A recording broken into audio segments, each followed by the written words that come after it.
Mheshimiwa Mwenyekiti, asante kwa nafasi hii. Kwanza kabisa nipende kumshukuru sana Mheshimiwa Rais wa Jamhuri ya Muungano wa Tanzania,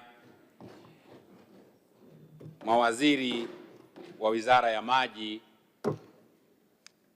kwa miradi ambayo imekwisha tekelezwa katika jimbo la Msalala yenye thamani ya bilioni 32.5.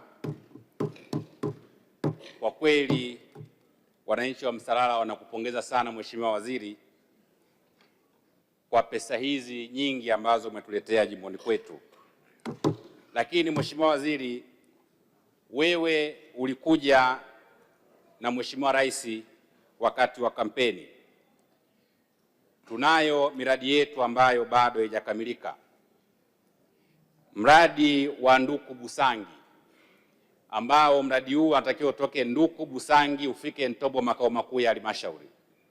Tunaomba mradi huu uweze kukamilika.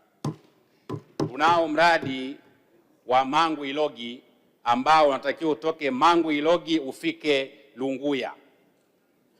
Wananchi wa Lunguya wanausubiria sana mradi huu uweze kukamilika.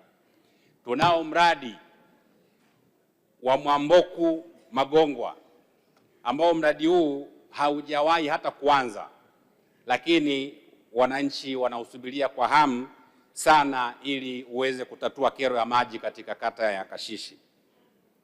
Mheshimiwa Mwenyekiti, tunao mradi wa vijiji 21 ambao mradi huu unakwenda kugusa kata 9.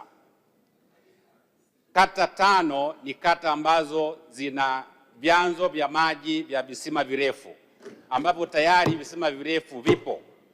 Kwa hiyo Mheshimiwa Mwenyekiti, ni ukamilishaji tu wa usambazaji wa maji katika visima hivyo.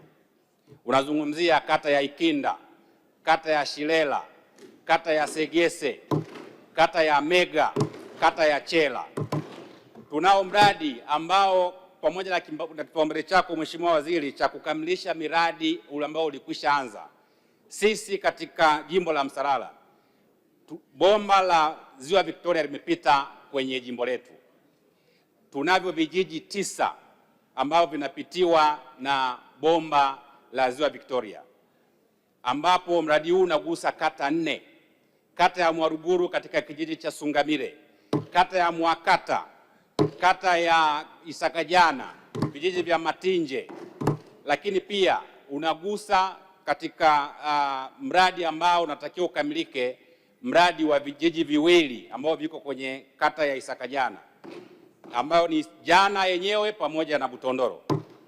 Mheshimiwa Mwenyekiti, wananchi wa jimbo la Msalala, ukikamilisha mradi huu wa vijiji 21 unakwenda kuwa na vijiji 75 kati ya vijiji 92 vya jimbo la Msalala. Kwa kweli utakuwa umetusaidia sana katika jitihada za kumtua ndoo mama kichwani. Lakini Mheshimiwa Waziri, miradi yetu hii mingi ni miradi ya kufikisha maji kijijini. Gharama za maji za kuvuta maji kufikisha majumbani bado ni gharama kubwa sana. Niombe, CVOS zetu tayari zinafanya vizuri sana kwa sasa hivi. Sisi baada ya kufikisha tu maji haya kwa kiwango hiki, kutoka mwezi wa 7 mpaka leo hii kaya 428 zimeshaunganisha maji, lakini bado gharama ni kubwa sana.